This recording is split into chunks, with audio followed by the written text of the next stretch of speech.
देशाची पद्धत आहे। एक गोष्ट मात्र मी मुख्यमंत्री आणि उपमुख्यमंत्र्यांच्या साक्षीने सांगेन, प्रत्येकाला आपली आपली मतं मांडण्याचा अधिकार आहे, विचार मांडण्याचा अधिकार आहे। ते घटनेचे शिल्पकार डॉक्टर बाबासाहेब आंबेडकरांनी दिला आहे।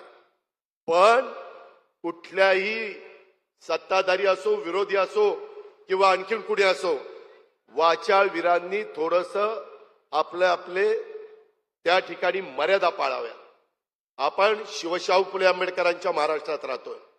कुठेही वेडेवाकडे विधान करून मुख्यमंत्र्यांना, महायुतीच्या सरकारला, घटक पक्षांना अडचणीत आणू नये।